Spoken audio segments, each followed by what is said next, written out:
Welcome back everybody to Nursing Essentials, and welcome to this high yield NCLEX review on hypoglycemia. As you know, this is one of those topics that you really need to pay attention for your exam because you're guaranteed to get at least a few questions on this topic on your examinations. So for this reason, we're going to go over a few high yield details that you need to know for your examination. Let's start by defining what hypoglycemia is, and there's one main definition that you need to keep in mind when we talk about hypoglycemia, and that is that hypoglycemia is a condition where blood glucose levels usually drop below 70 milligrams per deciliter. Now, according to the American Diabetes Association, we have two sets of numbers, as you can see on this slide here. And the American Diabetes Association tells us that we need to take into consideration whether the patient has diabetes or not. According to them, the definition for hypoglycemia in patients with diabetes is generally described as being less than or equal to 70 milligrams per deciliter. In patients without diabetes, we usually take into consideration the levels of less than 55 milligrams per deciliter. You may ask yourself, why the difference in numbers? Why do we get two sets of numbers? And this is going to be useful, especially for those new type of NCLEX-style questions that are coming up. So this is a very high yield concept that you need to know. And what you need to know basically is that people who have type 1 diabetes or they have long-standing type 2 diabetes, they develop a condition known as hypoglycemia associated autonomic failure. This is just a fancy way of saying that these patients usually get so many hypoglycemia episodes that your body kind of gets used to, having these episodes. So the alarm system doesn't really go off the way it should. So because of this, it's going to be harder for you to identify when a patient with diabetes is having a hypoglycemic episode. And you need to take this into consideration because hypoglycemia can have severe complications if it's not treated early. Okay, so this is mainly the reason why we have two sets of numbers for hypoglycemia. Something that we use to help us confirm the diagnosis for hypoglycemia is something called the Whipple triad. I'm pretty sure you probably heard about it. Originally, this was actually used to confirm the diagnosis of an insulinoma, which is a tumor that produces too much insulin. So this triad helped in the diagnosis of this condition. It makes sense that if you have a lot of insulin, you are going to have episodes of hypoglycemia. Today, we can use it to confirm any type of hypoglycemia episode, and you look for three things. Number one, you need to have low blood glucose levels, right? You need to have signs and symptoms that are consistent with hypoglycemia, and you need to have the relief of these symptoms when blood glucose increases after treatment. So if you have these three things present, then the Whipple triad is confirmed, and that kind of points you in the direction of maybe this patient is having an hypoglycemic episode. Key concepts that you need to manage in order to understand hypoglycemia, and that is blood sugar regulation. We're going to go over it really quick. Number one, you need to know that the insulin is a hormone, right, produced by the pancreas, and it acts like a key, and it allows glucose to enter the cell and be used for energy. So insulin lowers the blood sugar levels, okay? Another hormone that you need to know about is glucagon. Now, glucagon is also produced by the pancreas. It acts as a fuel reserve release button. It basically tells the liver to convert the stored glycogen, which is, remember that glycogen is the storage form of glucose. It tells it to release it into the blood, right, to raise blood sugar levels, right? So insulin is going to lower your blood sugar levels. Glucagon is going to raise blood sugar levels, okay? Other hormones that are involved in the regulation of blood sugar are epinephrine, cortisol, growth hormone, and they usually do this in times of stress or when you're fasting, okay? So when do we have hypoglycemia? Whenever you see an imbalance, meaning you have too much insulin or not enough glucose, then you develop hypoglycemia, okay? This is a key concept that you need to manage in order to understand what we're going to talk about. All right, so let's move on into the causes of hypoglycemia. A lot of high yield points here.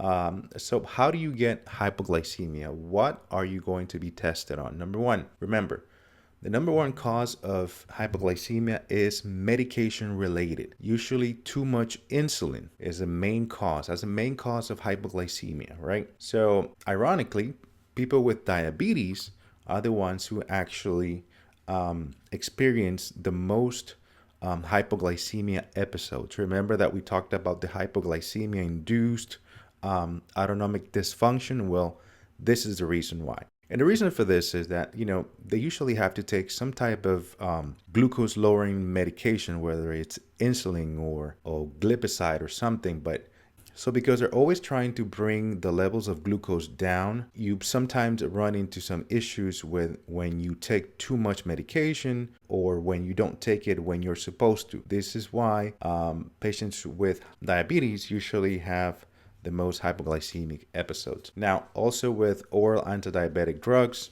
it happens a lot. And sometimes what happens here is that these medications stimulate the pancreas. They kind of squeeze the pancreas to produce too much insulin. Okay, so episodes of hypoglycemia can develop. NCLEX key point here, they'll love to test you on. Patients taking sulfonylureas usually have an increased risk of hypoglycemia because this medication has a really long half-life. In other words, it takes a long time for it to be eliminated from your body. Okay. Number two, dietary issues. This one should actually make sense because if you don't eat enough food or you skip meals, right? You don't eat at all, then sugar levels are going to start to drop. Delayed meals, the timing of your food and the medication doesn't really align. You cannot take your insulin and then eat 3 hours later. Okay, you are going to have a hypoglycemia episode if you do that. And unbalanced meals, if your meals don't have enough carb, this can also lead to episodes of hypoglycemia. Number three, we have increased glucose utilization. This should make sense. We talked about not getting enough glucose. Now, if you use too much glucose, you can also experience hypoglycemia. This actually happens with exercise, right? Your muscles use up the glucose for energy. So if you don't either adjust your insulin properly or if you don't replenish what you spent on exercise, then the levels of glucose start to drop. An NCLEX tip here, you have to teach your diabetic patients to eat a carb-containing snack like a fruit before they do any prolonged physical activity. This is actually one of those favorite questions on the exam. So be on the lookout for these type of questions. Number four, liver and alcohol effect. Now, as you know, alcohol inhibits the liver's ability to release stored glycogen, right? So this is very common to see in people with alcohol use disorder. So whenever you see in a question a person who has an alcohol use disorder and is experiencing episodes of hypoglycemia, remember that the liver is not functioning well, probably because the alcohol inhibits the liver's ability to release that stored glycogen. Alcohol can also cause liver dysfunction. So you can also see this person with alcohol use disorder, they can have liver dysfunction in the form of cirrhosis. So if that liver is not working at all, you cannot store glycogen, which means that you don't have any backup glucose that you can release whenever you need it. Okay, so this is another way in which alcohol can affect how we regulate glucose. Critical illnesses, I want you to keep this on the back of your mind. Things like liver failure for hepatitis, could be viral or some autoimmune disease, can also cause a dysfunction in the liver, very similar to what you might see with an alcoholic patient, okay? But the etiology, the main cause, is going to be different. Now, people with generalized infection can also do episodes of hypoglycemia because of the increased glucose demand that you have when you have a generalized infection. Remember that you have fever, increased temperatures, your white blood cells are going haywire, right? This is a state where your metabolic demand increases because you are going through a critical illness. So also keep this in mind as a potentially one of the causes of hypoglycemia. I hope that makes sense. So let's talk a little bit about the signs and symptoms here. So they want to make sure that you know how to identify a hypoglycemic episode, right? So there are two things that you're mainly going to be tested on. Do you know about the adrenergic activation? And do you know about the neuroglycopenic effect? So an easy way to understand this is your adrenergic activation is going to be your fight or flight response. So a person with hypoglycemia might experience sweating, tachycardia, shakiness. They might get nervous. They might show some anxiety, and there might be, some hunger involved. This is actually mediated by your autonomic nervous system. And remember that at the beginning, we talked about the hypoglycemia-induced autonomic dysfunction. This is exactly that part of the alarm system that is not going to be working well. This is actually mediated by adrenaline and norepinephrine. So these hormones activate your fight or flight response. So if you have an autonomic dysfunction, these symptoms are not going to be present, and that could be a problem. And number two, we have your neuroglycopenic effects.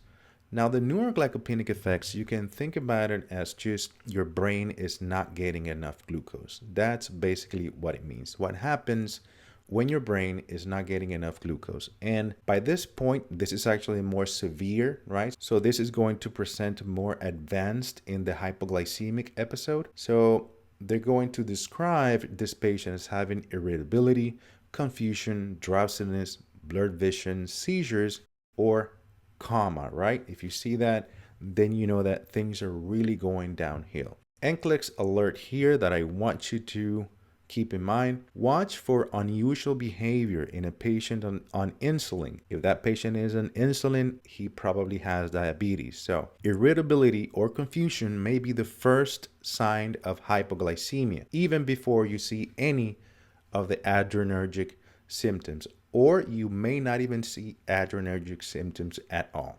Okay? Hope that makes sense now.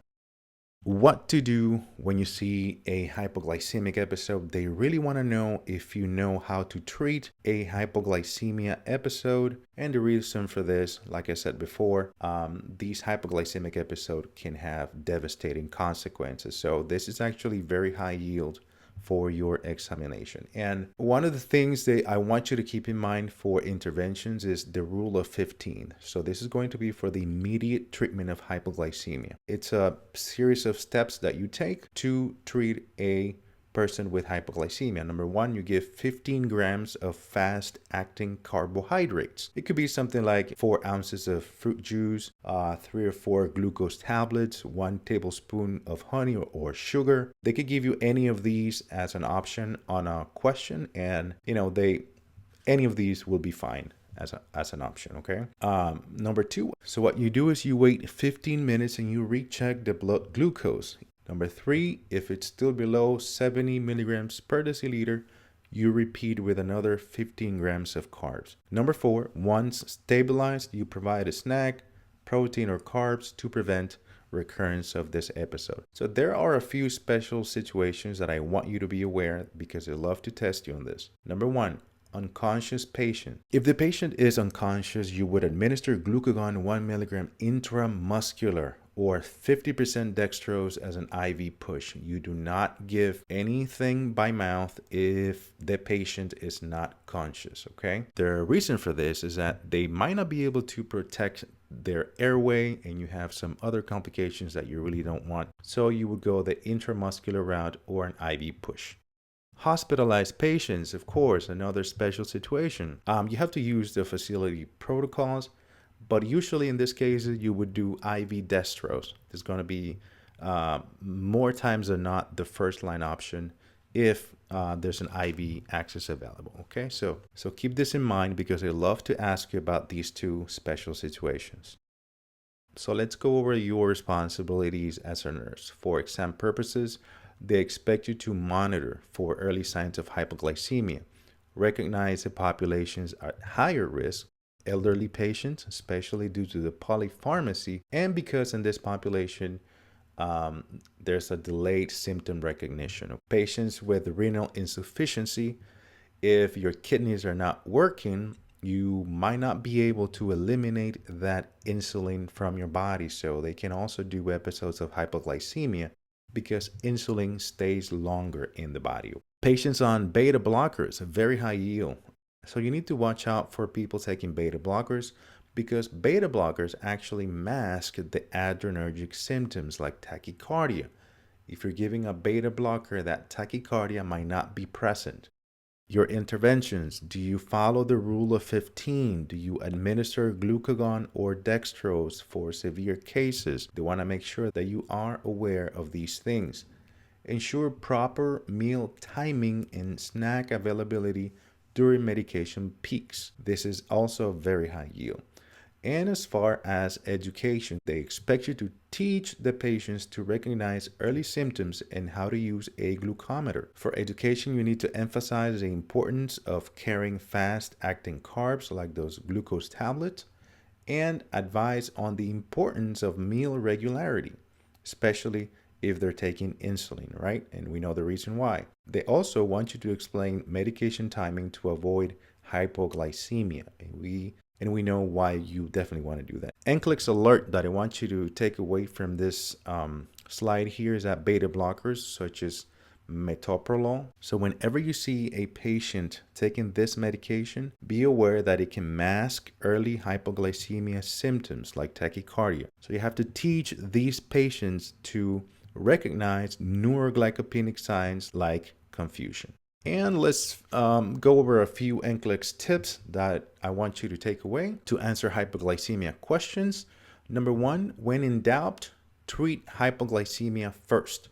So if a question doesn't really give you enough information to differentiate from hypo or hyperglycemia, always prioritize treating hypoglycemia first. Remember, hypoglycemia is more immediately life-threatening. So this is one of the few always situations that you would see on your exam. So whenever they give you an option between treating hypoglycemia or hyperglycemia, always treat hypoglycemia. Number two, be aware of peaks. There are different types of insulin. You have your rapid acting insulin, which peaks in about 1 or 2 hours. You have your regular insulin that peaks in about 2 to 4 hours. And you have your NPH insulin that peaks in about 4 to 12 hours. So it's longer. So be aware of the peaks. Number three, timing is key. Always assess meal timing before administering insulin. Number four, hypoglycemia equals blood glucose less than 70 milligrams per deciliter. And number five, think about medications, diet, and activity levels as potential causes for hypoglycemia. Number six, know the difference between adrenergic and neuroglycopenic symptoms. And number seven, fast-acting carbs are the first line treatment for alert patients. Now let's do a few practice questions to test your knowledge. Number one, a patient with type 1 diabetes has a blood glucose of 50 milligrams per deciliter and is alert but pale and diaphoretic. What is a nurse's priority intervention? Number one, administer 50% dextrose IV. Number two, provide 15 grams of fast-acting carbohydrate. Number three, recheck blood glucose in 15 minutes. Number four, notify the healthcare provider.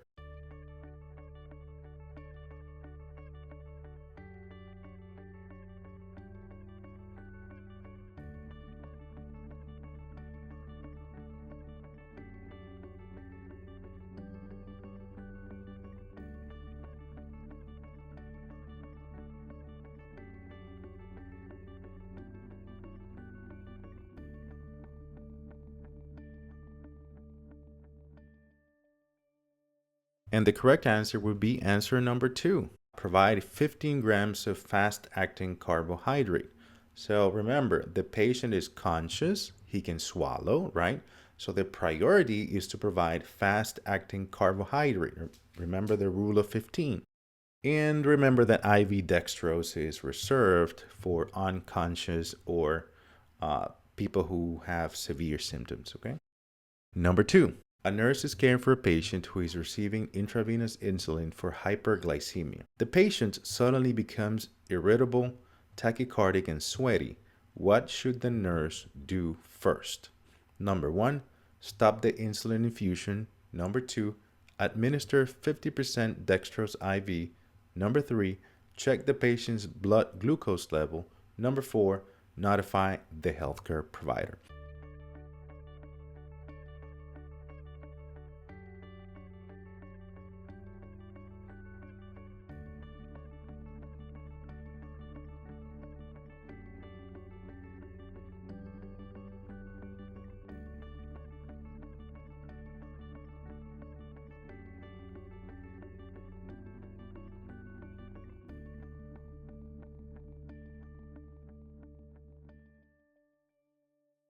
And the answer would be number 3. You check the patient's blood glucose level. So the patient's symptoms, irritability, tachycardia, and sweating, these are all classic signs of hypoglycemia, like we mentioned before. So the nurse should first confirm hypoglycemia by checking the blood glucose level before doing any intervention.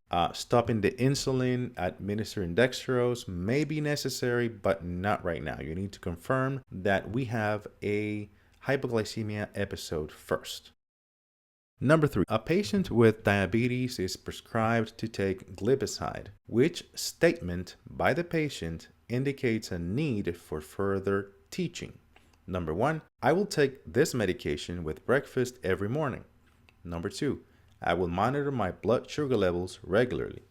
Number 3, if I skip a meal, I should still take my glipizide as prescribed. Number 4, I will carry a fast-acting carbohydrate with me at all times.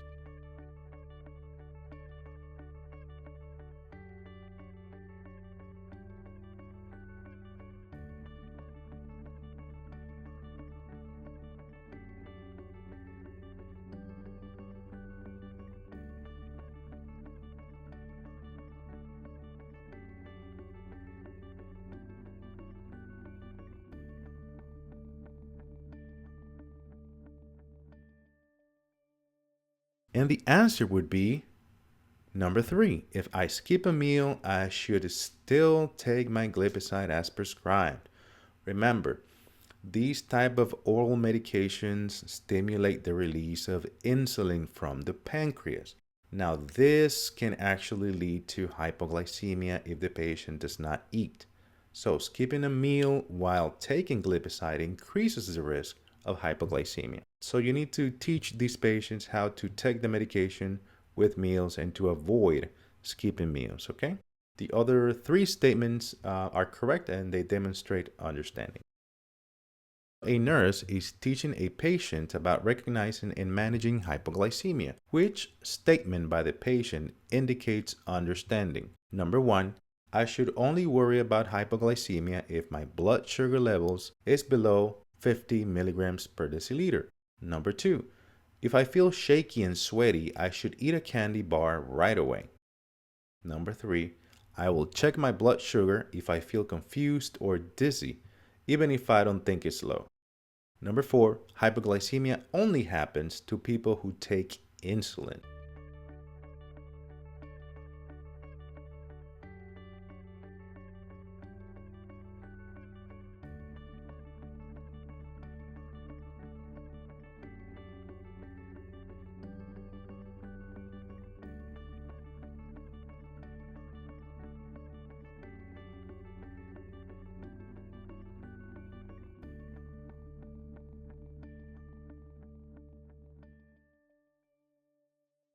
The correct answer would be number 3. I will check my blood sugar if I feel confused or dizzy, even if I don't think it's low. So this statement actually demonstrates understanding and the importance of monitoring blood glucose levels when experiencing symptoms of hypoglycemia. Remember that by definition, hypoglycemia is a blood glucose level that falls below 70 milligrams per deciliter, right? Number 1 is actually incorrect because 50 would be too low. Number 2, a candy bar is not the best choice because it contains fat. So fat actually slows glucose absorption, so you want to avoid that.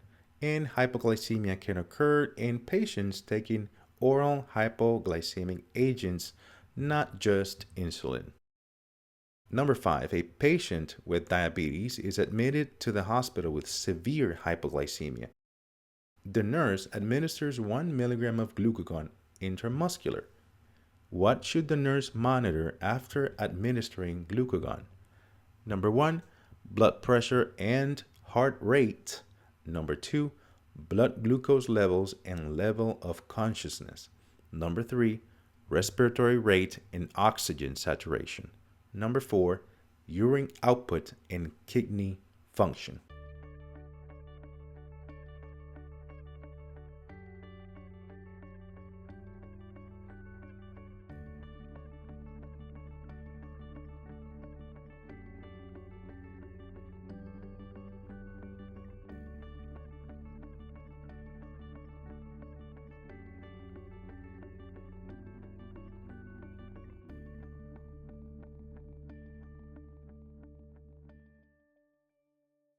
The correct answer would be number 2, blood glucose levels and level of consciousness.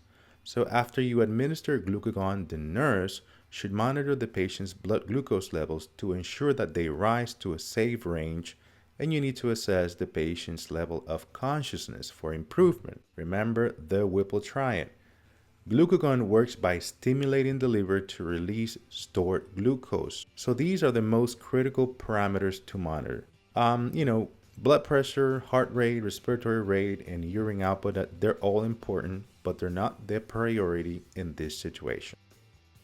If this video helped you feel a little bit more confident, go ahead and give it a thumbs up. If you're on this NCLEX journey with us, don't forget to subscribe, leave a comment below with the next topic you want covered. Keep studying smart, stay positive, and I'll see you on the next video. You've got this.